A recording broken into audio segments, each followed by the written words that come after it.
All right, we are on. We are on live. What's good, people? Got Derek here. I got my man, comedian John Yogi Lewis with me today. Joining us for our discussion. This is where we talk about the business, baby. We talk about what's going on uh with marriages, relationships, all kinds of stuff. It's coming from a man's perspective. This is Man Talk Mondays. So you got two men on here talking about it. But we allow everybody to sit in and listen. You can make your comments. We watching, we checking it out. So if you have a question, you have a comment, feel free to jump in anytime. We are monitoring, we are watching. So yeah, you can talk to us. So Memorial Day. Talk to us. Yeah, Memorial Day. Hope everybody had a good Memorial Day. Remembering those who've lost their lives serving this country and paid the ultimate price. Thank those people for their service, and pray that God just continues to bless everybody's family and everything. So yeah, salute to all of those in the armed forces who lost their lives serving this country. But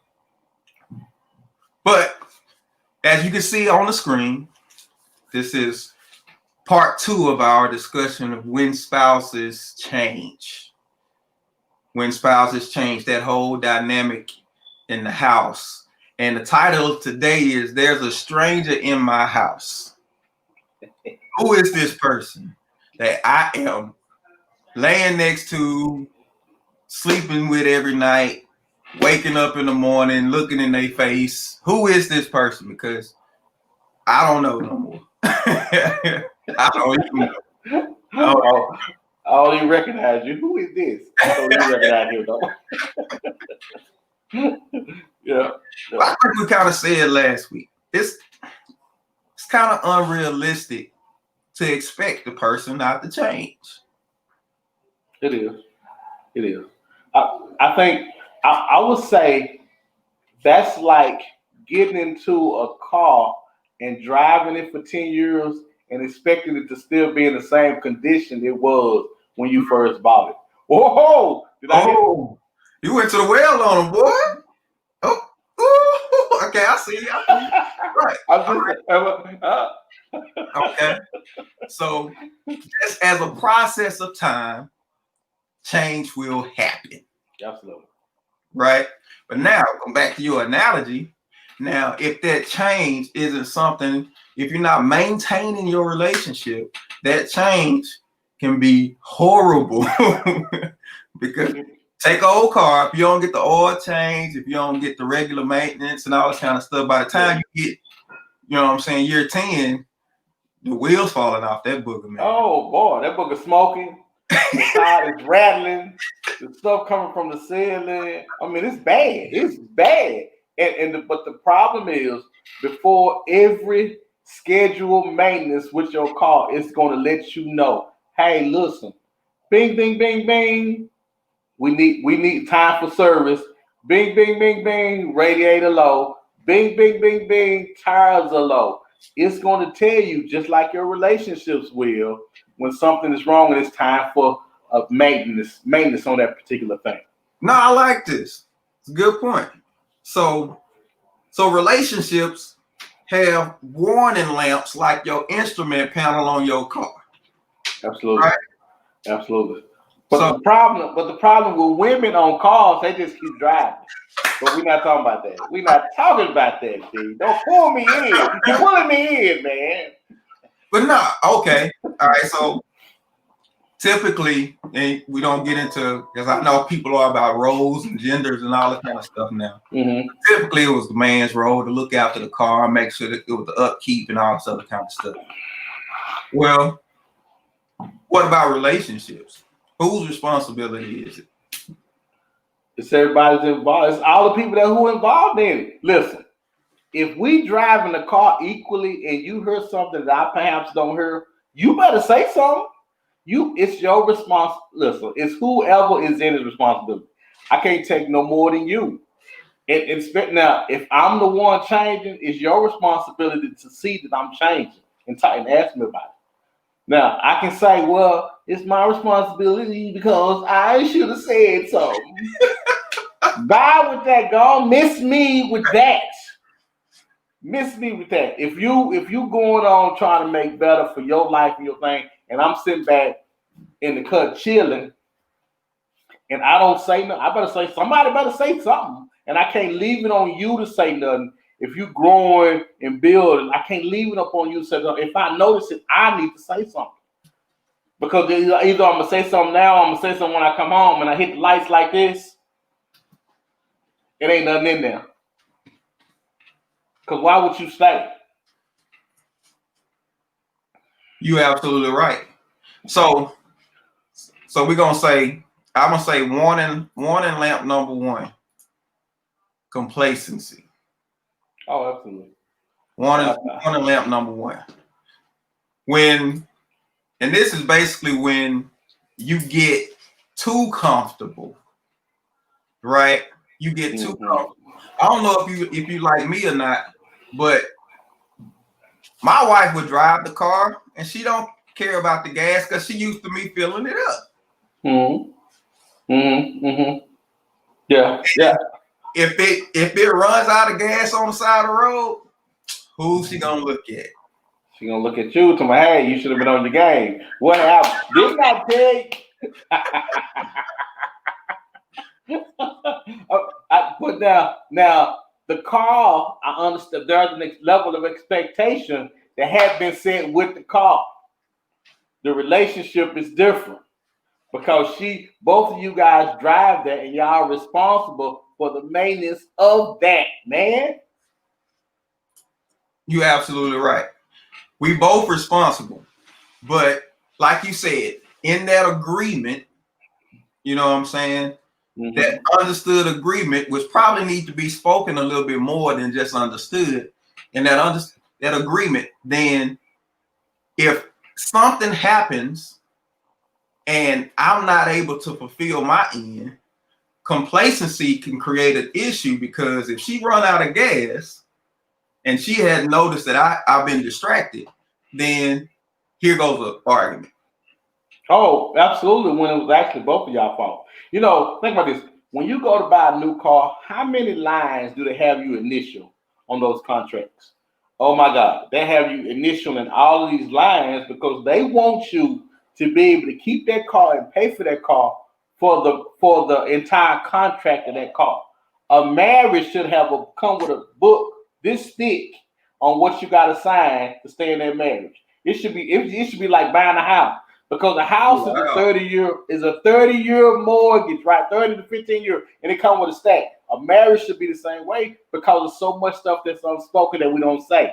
So, and because of that, perhaps we need to put it in there so people, because you know people like they say you can hide stuff people read. Well, my wife reads everything, and it will make us have to talk about it at the beginning of our marriage if there was a binding contract that was like that. That was like a book.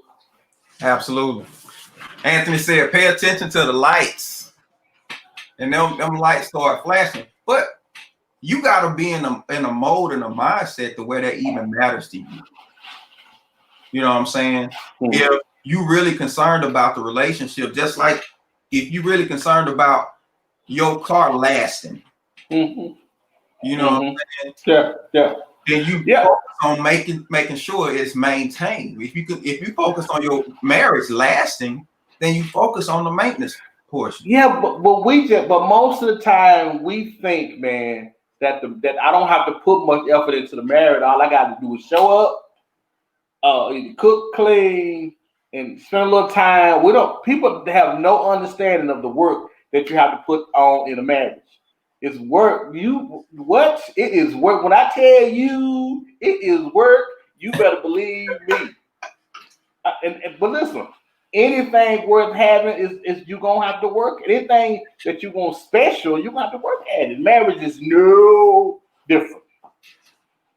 Hey, you're absolutely right, man. So, looking at these changes that spouses go through. So I guess let me ask this question. This is going to be our first question.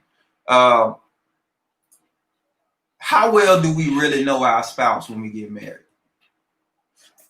What would you say? know. Let me see. I'm thinking about me. Okay, I ain't talking Right, about right. y'all. Because everybody may be. I knew my wife was fine, young. You know, boy, she was fine. She had the little boy. Hey, listen, let me tell you something. It's a different anointing at 24. Just, man, I'm talking. Listen, my wife, and because she was so fine, I looked over a lot of things, a lot of signals that was on in the car. I was like, boy, So, we'll fix that anytime. we had a nice paint job in the rims. You look up the hood and see what it was, right? And they had just changed the oil. You couldn't tell me nothing. Look who I got on my own with me.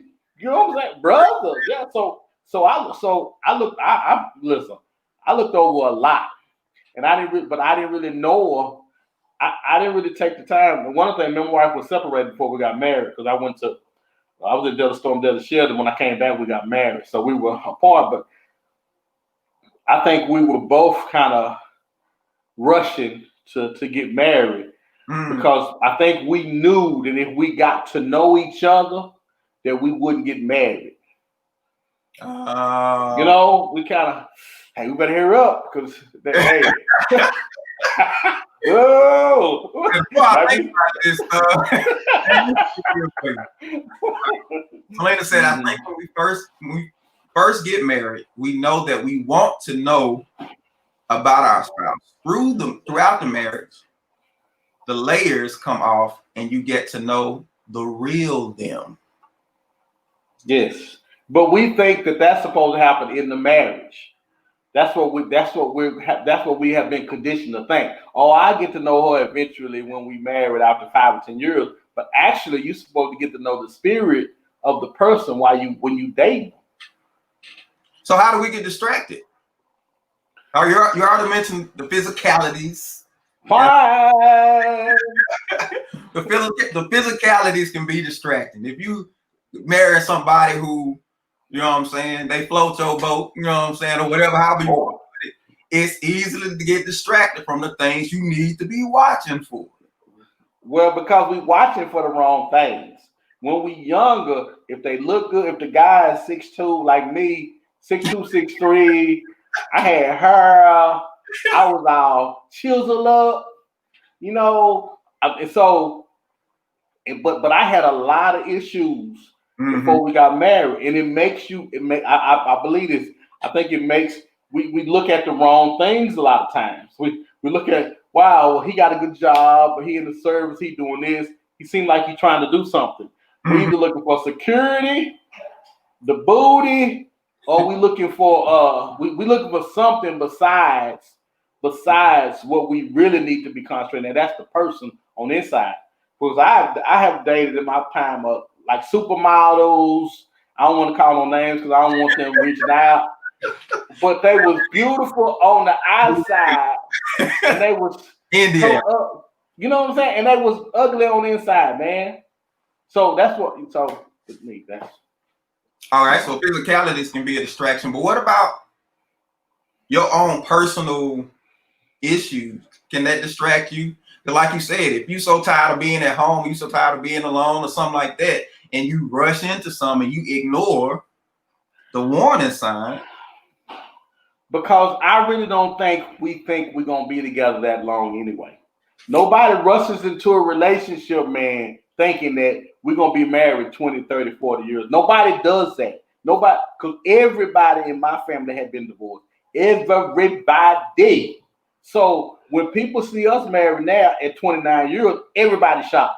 If they see Cheryl, they see me or vice versa, they shocked because nobody did that. So subconsciously, listen, let me get in this and get what I can out of it because there's a pretty good chance we're not going to stay together that long anyway.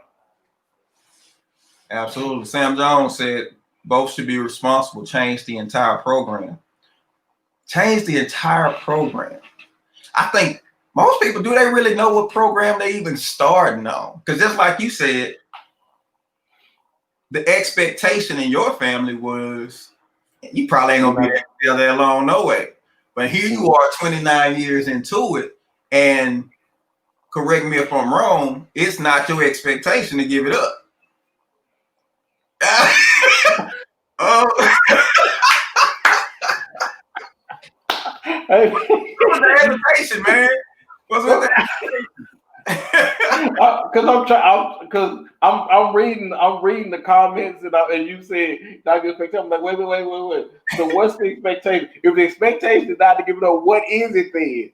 Because again, man, I just believe that when we don't think long enough about what the marriage would be like, what it entails. I'm telling you, I just don't believe most people go into marriage thinking long term. I just think most people are selfish. Most people want what they can get out of a marriage, and if they can't get what they think they want, that's why people get divorced so quick. Oh no, I ain't gonna be able to do this. I ain't gonna be able to do this. I'm out. Bam, there you go. So think about that, because how many people are willing to admit that their expectation is not to be in it that long? But see, now this is thing. Now it's funny because we talk about this all the time, and it took me to keep talking about this for me to true. Now, think about this. I have people in my family telling me all the time, we didn't never think that y'all were gonna stay married like this. Nobody expected this. Mm-hmm. And so, but in turn, I never thought about.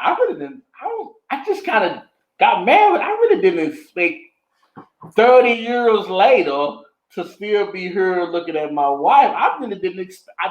I just thought somewhere along the way we would run into some issues that we couldn't get past, and I'll be like, well, it's been fun. It's been fun because we was really fun. It took us a while to have kids because it was a lot. But after being in it for about 5 years, man, I just listen. When I went to God and told my wife, hey, listen, you miserable, I'm miserable. God, so now I can put it on God and say, God, what you want me to do? Because you see what's going on. I thought he was gonna tell me, bruh, John, you're a good man. I am so serious. Wow. I thought he was gonna say, man, John, you done did you, man. Listen, you need to just bro, I'm so serious. I thought he was gonna say you could bounce, man. I just thought he was gonna say, hey man, look, you tried. Yeah, I know, man. Your family. I thought he was gonna bring up my family. I thought he was gonna say, they don't used to really fight. Yeah, I know. So I want to do people. Just how many people have figured out that they gave up too soon? I think 50%. Every marriage that didn't end in cheating, I think thinks that. I think if he cheating on you or beating on you, well, now let me take that back. Because cheating means that something wasn't addressed in the marriage. Somebody working too much, somebody doing too much to let somebody else kind of slide in. You come home and they spinning you and rubbing you down and all that. Okay, you got to go because I'm about to kill everybody. About to come in the house and shoot up everybody. But I think everybody that came to irreconcilable differences, I think from the people that I have talked to, most of them say, I wish I had did some things different. Because I don't think nobody wants to. People don't know what divorce is until they end divorce. I'll never forget. I heard. I was reading a book by Dr. Monroe. He said, "Divorce is like burying somebody and then still having to see the person. Like they just keep resurrecting, and you keep having they keep getting resurrected over and over again." He said, "That's what divorce is like." I got one better than that.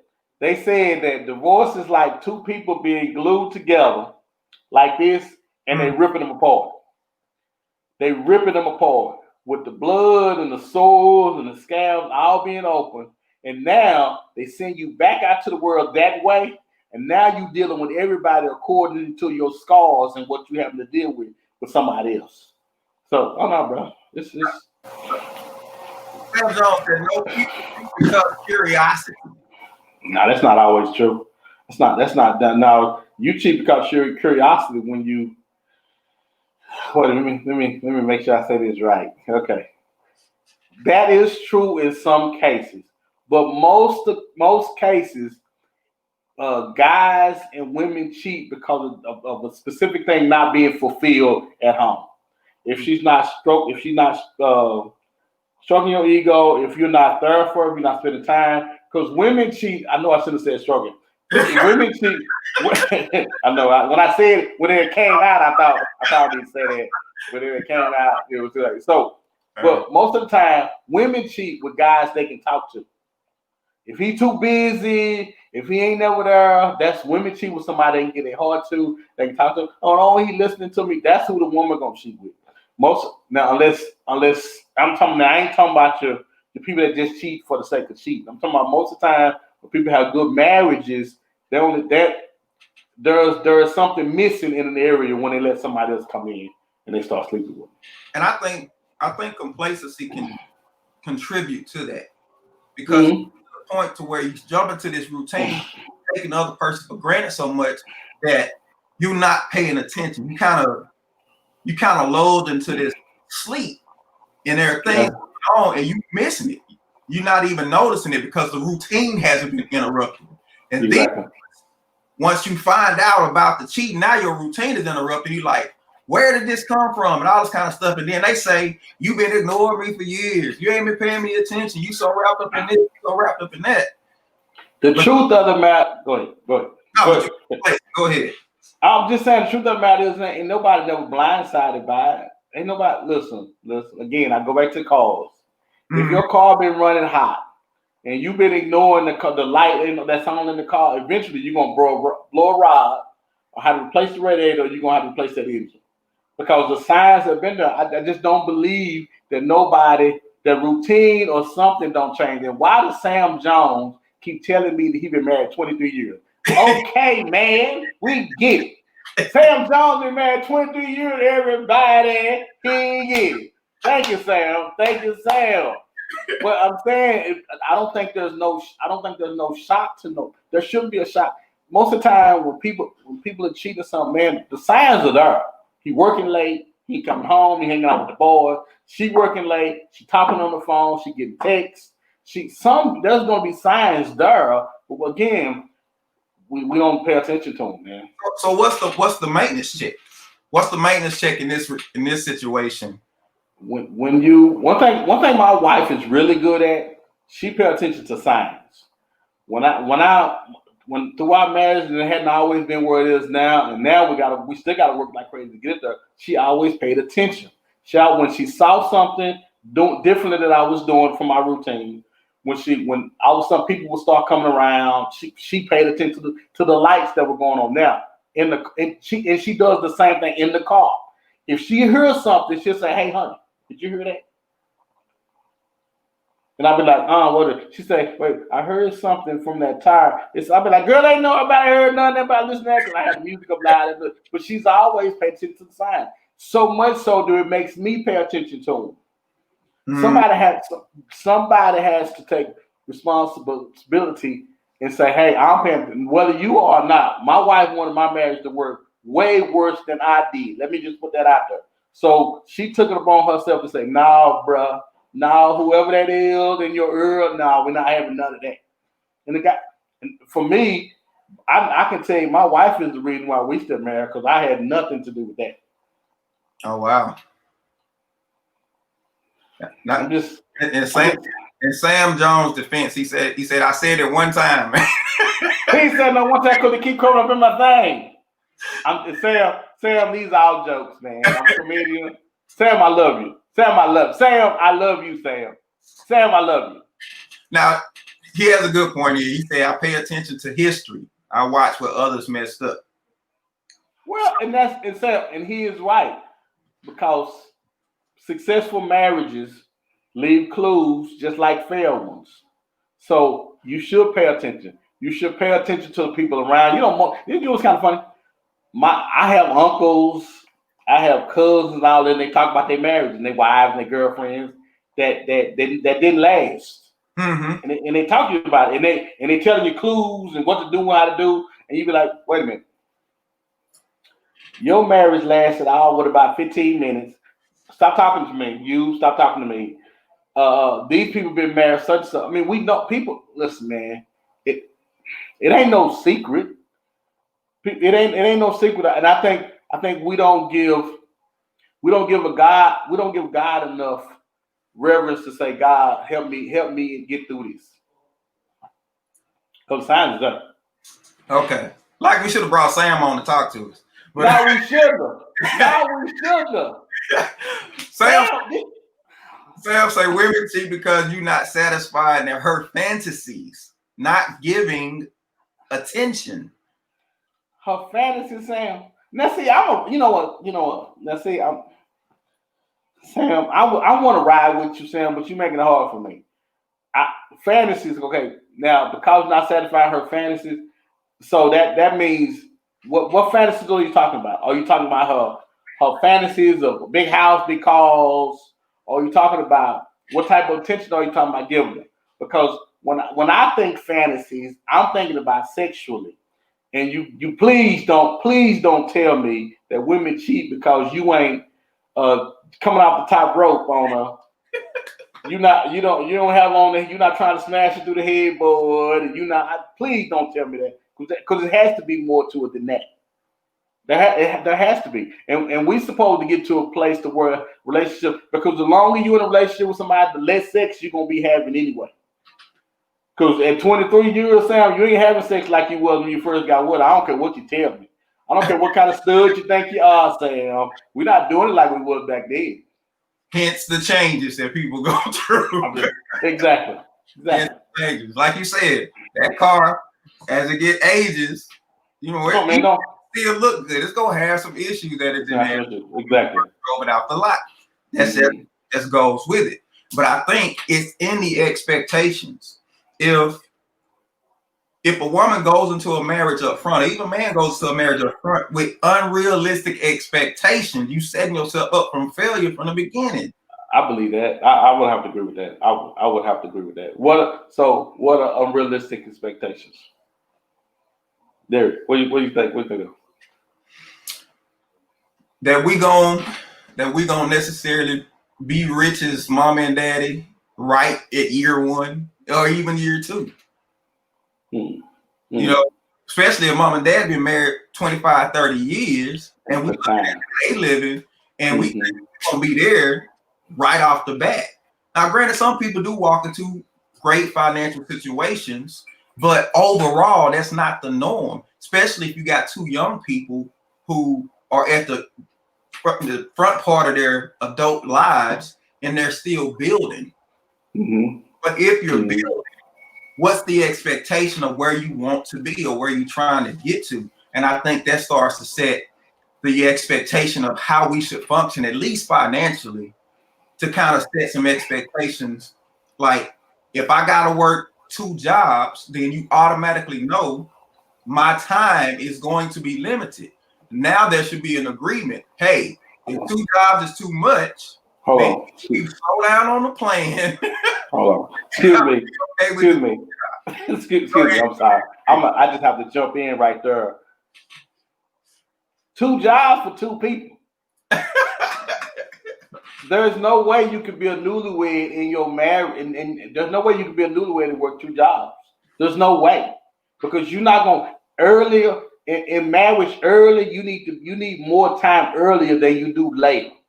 It's important that you be there early, because y'all young. Depending on when y'all got married, y'all young. Y'all got things going on. Y'all need to be there for each other earlier. Now, the longer y'all be married, the less that's gonna happen. But it's very difficult to start off a marriage when he or she is not ever there. You putting yourself behind the 8 ball then. Now, I do say in the Bible talks about Cleveland. It said men used to take off, cut everything out for a whole year, the first year. Nothing but those 2 together, spending time, getting to know each other, cultivating their relationship. But with the demands of just really the expectation that people have now, I gotta have a car, I gotta have a house, I gotta have this, that, and the other. How many of us plan our lives to where we have that 1 year where we shut it down and say, I'm gonna focus on my wife. So for this 1 year, we can go and build this bond to take us further in this marriage. Because I'm trying to figure out when we got married, what exactly did we talk about? Because I just remember us talking about being married, starting our family, and because our rationale was because love is gonna conquer everything else. Oh, we're not talking about that. We're not talking about that. We're gonna be so in love that it's gonna conquer all that. And I think we believed that up until the guy said, do you, John? Do you, Shirley? I was like, we do. And it was like, let's get ready to rumble. Mortal Kombat. Dude, it was, and I think because we believed that love would take care of all the rest of that. And that is so far from not the truth, man. We believe that we didn't have to talk about, so what do you want? Oh, well, I want, with the expectation from each other. Do you want to stay at home? Do you want to raise do you want me to go out and get the money? Because see, the important thing about that, because if you want to stay at home while I go get the money, the standards got to drop. We're not gonna have the great big old houses and the Mercedes and all the cars because I'm the only one out there getting it. And things are different now. So we didn't have those conversations. We just kind of assumed that I assume we both get jobs, put the kid in daycare. That's stuff that was assumed that we never talked about. And I don't believe that we were that far from most marriages. I just think people don't. Kids don't know that they're supposed to have those difficult conversations. They think love conquers all. So what if you're in a marriage? Y'all had an expectation, y'all had it set, y'all had a plan, and from jump you start working the plan, but you get 5-10 years in, and one person feels like this plan isn't working for me anymore. It may have been working then, but it's not working for me anymore. How do we handle and say, hey, we need to change it? Well, because and that's a really good question, because people change. And something that might have been good enough, that sounded good enough to you at the beginning, 10, 15 years down the road may not be. You different from that now. You want different things. You see different stuff. You've learned a few things now. You got a little smarter. You now realize life ain't really about the biggest cars and the biggest houses. It's about family time. That's what you're supposed to realize anyway. But just in case you're on the other side and you don't realize that, things do change. And that's the conversation. See, the problem with most of us, though, is we don't talk through those things. I am learning with my wife after 29 years that we almost have to talk through everything because we feel differently about most stuff. And I always assumed that she felt like I did. We got to talk through everything. And listen, it's frustrating sometimes because I'm thinking, man, we've been married too long to have to talk through everything. That's just the way. Listen, you're going to get out of your marriage what you put in. If you want to, go ahead. No, that's a good point. Because I think a lot of us try to put our marriage on cruise control. Everybody do. But that's dangerous. Because if you're on cruise control and you coming up against a pothole in the road or something in the road, and you're going to get jacked up. And that's the problem. They say our brains, we like routine. That's just us. We like routine. Anytime our routine is disrupted, you know what I'm saying, we just slam on the brakes. That's what we do. We just hold up. But routine is not a bad thing, but every now and then you got to pull out of that routine and actually take control of the wheel and start driving, because you will end up with some serious accidents. Like if one person is benefiting from the plan more than the other. Man says, okay, baby, you stay home with the kids. I'm gonna get out here. I'm gonna kill it. You know, I understand you got your hopes, you got your dreams. You know, that's fine. Let's get the kids to a certain point, and let me get to my job at a certain point, and then we'll switch gears and take care of what you want. She say, okay, that's the agreement. Fine. You get down the road, the kids they can manage themselves, but he's fine in his job. He's doing things. He's a big man, but is he willing to step back so that she can start exploring her dreams and stuff that she put on hold based on the agreement? I just think it depends on how well they doing. If they're doing really well with the way things have been going, it's going to be difficult. And I'm being as honest as I can, because we are people, we are creatures of habit. Right. If the ship has been going along and we doing that thing, man, and then all of a sudden, because normally what happens with women is women need a purpose. And when the purpose of the kids are going on and they don't need mom like they used to, they're gonna look to you for something, or they're gonna find something themselves to get into or to start doing. And if you got to be comfortable enough in yourself as a man to say, maybe I need to listen to her, because listen to me. She's gonna talk to somebody, whether she's talking to you or whether she's talking to somebody else about it. She's gonna talk about it. And we, as men or as women, we need to be, your spouse should be able to come to you with anything, especially stuff like that, to say, hey, listen, I'm dying here. I got to get out. I need to start doing more. We need to make some changes. And we, as partners, because this is a partnership, we should be able to accommodate them by doing it. Okay, so we watching the comments and stuff. So ladies, I got a question for you ladies listening. What are the signals that you give your husband that something needs to change as far as the plan is concerned? So I'll just be watching. We still talking. I'll be watching for the comments to just see. First of all, women ain't gonna never be quiet. Ain't no women ain't gonna suffer in silence. That's a man thing. Men will be, but women ain't gonna hush. Women are not gonna stop telling you, hey, I'm tired of being here with these kids. Hey, I ain't got nothing to do. Hey, they ain't gonna be quiet. Listen, we got the wrong thing, bro, going on, because women ain't finna hush up for nobody. They ain't really be quiet. Well, you got them mixed up. Ain't no women on this thing right now gonna be quiet enough to say, gonna sit there like, hey, hon, how you doing? Good. It was fine. What you do? Oh, I made a sweater today. Oh, boy, please. As soon as you hit the door, they'll come in and talk about, you know what? Listen, you got to do something. I can't. I've been around the kids all day. I just need somebody grown to talk to, because these kids drive me crazy. They are not going to be quiet. They are not going to be quiet about it. Okay. So now is that on the man to say, oh man, she just griping again. He go with his boys and it was like, oh man, she getting on my nerves, she just griping, but is he really listening? Nah, probably not. If you doing that every day, I ain't listening to you. You've been griping, you've been trying to tell me, and after a while, you get used to that car making a certain noise when you turn.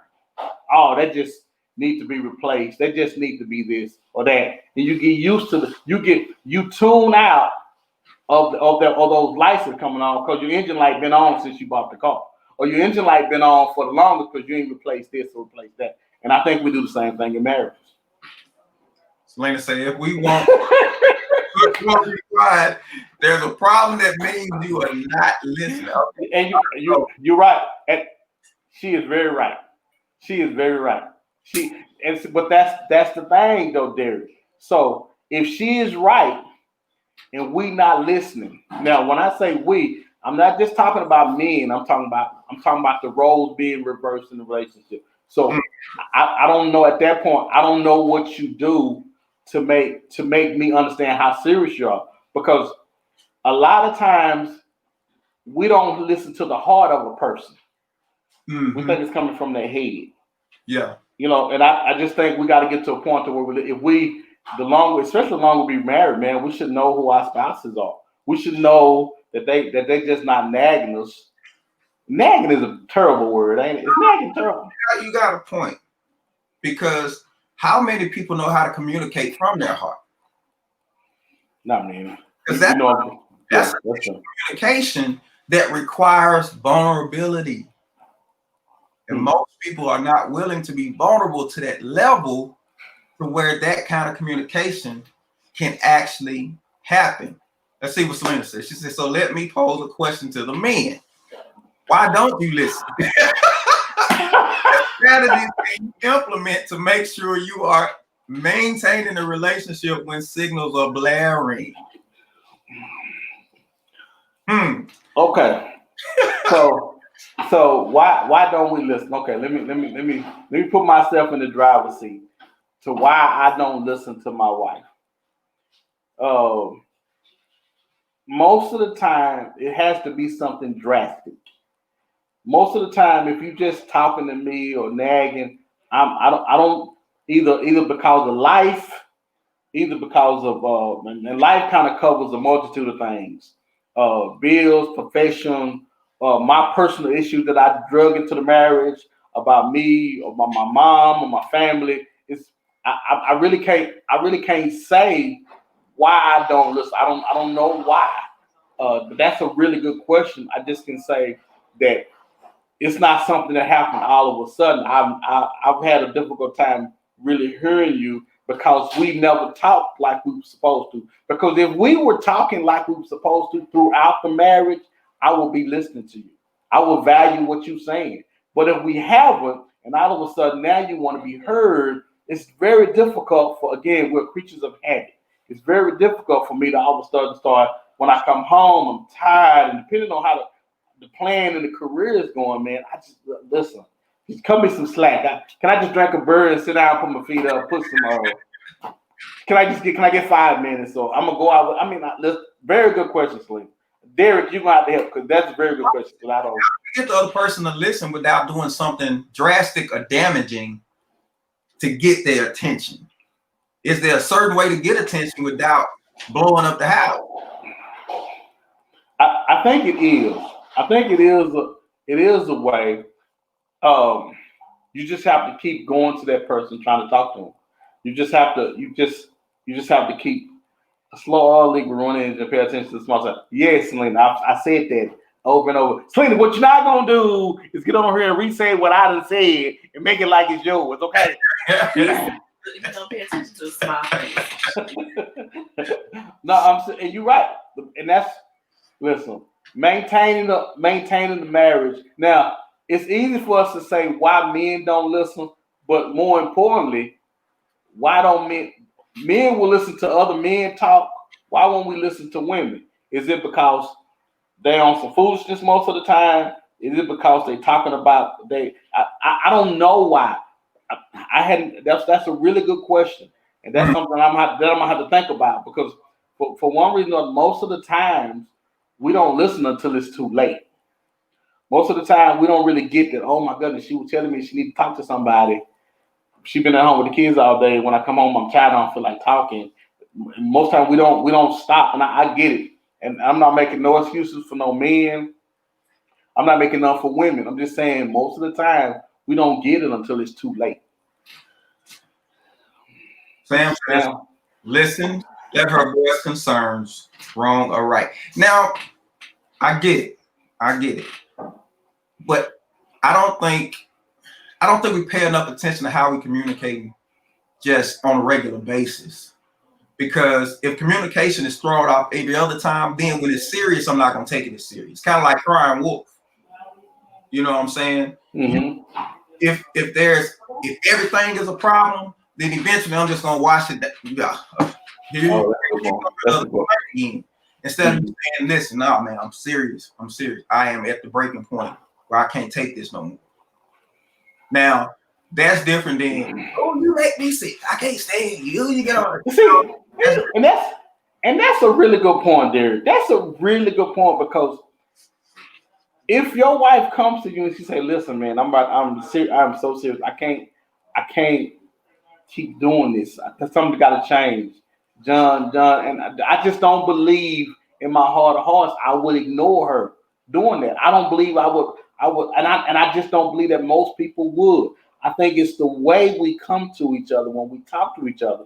We talking at each other, not to each other, and we're not talking from a perspective of, I know he or she loves me, and he's not going to do or say anything to willfully hurt or harm me. And so if I know that's the way you coming, I don't believe that if I put my heart out there on the table for you, that you're just gonna ignore it. I don't believe that. Yeah, and my wife says that a lot. She says always assume positive intent. Whenever Yes. the other spouse is coming, always assume positive intent. Don't come negative. Because if you're in a negative position from the beginning, no matter what they say, you always gonna take it some kind of way. Yes, Well, I think we need to consider our audience when we're delivering, and also, you know what I'm saying, consider both sides. All right, Teresa said, I have a question. Do you recognize when your wife is not happy or there's a problem? Yes. If you don't, it's too late to fix it. Everybody notices. Everybody notices. Because again, women don't suffer in silence.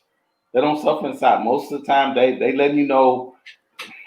But now, if I start noticing my wife is grumpy, if I notice she's fussing about everything, if I notice little things going on, I will stop and say, "Hey, Pooh Bear, what's going on? What's the matter? Because I won't. Because if she's happy and everything is good, then I'm good.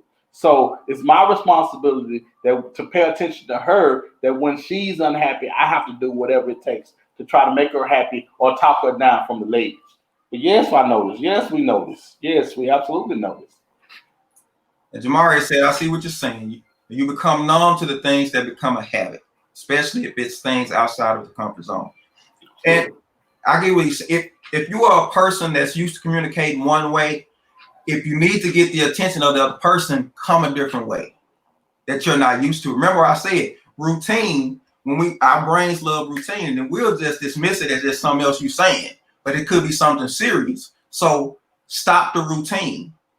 If the routine, as soon as he hit the door, I'm going in on him, then change the routine. Maybe the routine is, okay, I'm gonna make sure everything's good. So you ain't gotta complain about nothing when you come home. Give me a little time to decompress.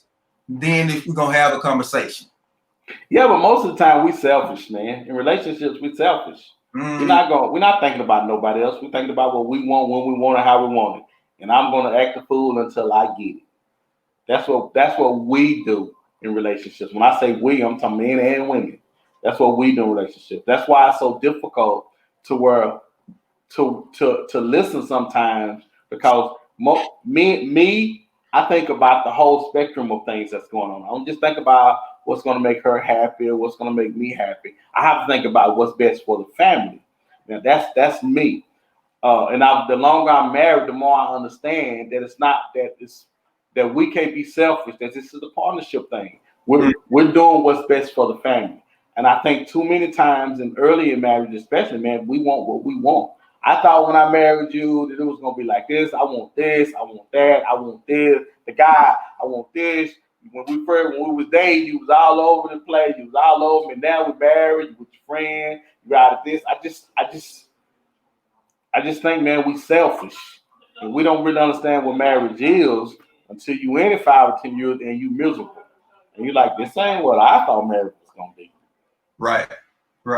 And people suffer in silence, and I think it's because communication. I don't think most of us know how to communicate, and that's something that everybody needs to learn. We need to learn how to communicate. That's true, and I'm not sure that we understand that we need to communicate everything, though. I think we think some things should be a given. Okay, so we get ready to move. Go ahead, Derek. You got something? What you got? I'm just saying you're absolutely right. You're absolutely right.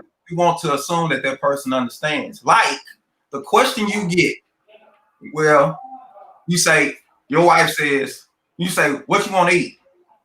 She said, it don't matter. And you know what really that question is? That's a test to see how well you know them. Yeah. Mm-hmm. They want to have that intimate, unspoken connection. They want you to know that you know them, that you paying attention to them, that all this kind of stuff. And so, but for us men, we like saying, hey, man. I'm hard palate, man. If you say you want chicken, don't shoot down everything I keep bringing up. If you know what you want already, just tell me. We can get it. So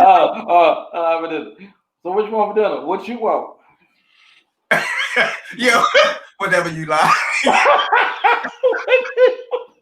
Why I want seafood? You don't eat seafood. What you gonna do? So, but again, man, I'm saying, it is.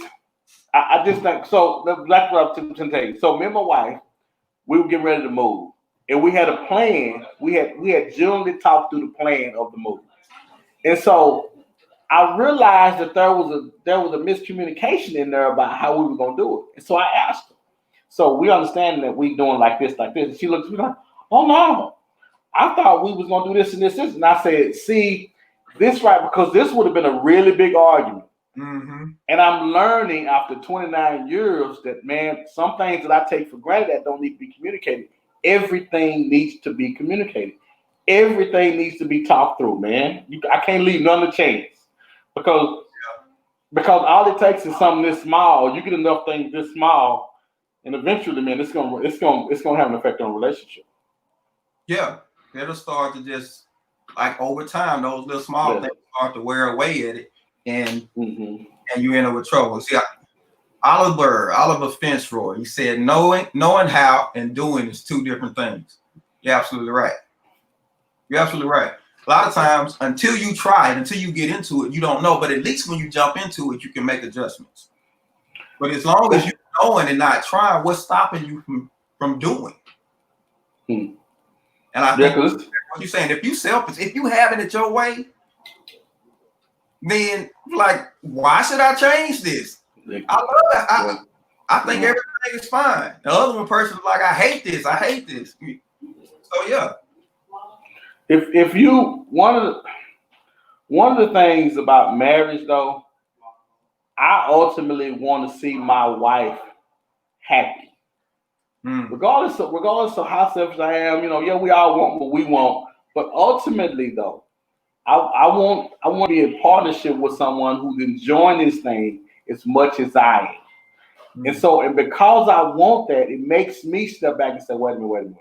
Maybe I should back up some and see what she thinking, or maybe let her do it. Let's do it this way, or let's do it that way. Because ultimately, I want my partner to be as happy as I am in the relationship. Because if she's happy in it, then we'll be in this for the long haul. Because man, people change from what they wanted when they first got married, which was I just want to be all over you, to I want to create a loving environment for the kids, to now I want us to grow old together, or whatever the case may be. And when you get to those points, man, you are going through some changes in your life. But all those changes still should be predicated on us being happy together.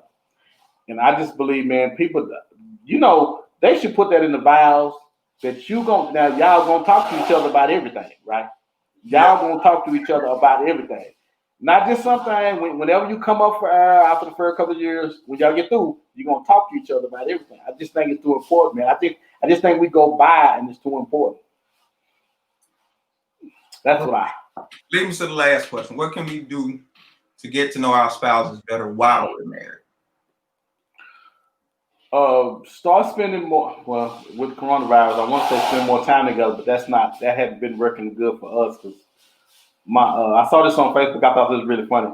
My wife loved me so much that when I was asleep, she put a pillow over my head to cover me from corona. I thought that was really funny. I think that's our relationship, boy. So I love you just that much. I'm gonna protect you. Again, man, I think. So let me. Go ahead. I would say the first thing is to don't make it so much about you. Like you said, we're selfish. Yeah. But if you understand that I need to check on the other person, if I'm fine, if everything is good with me, then I need to make sure that that's the same for everybody involved.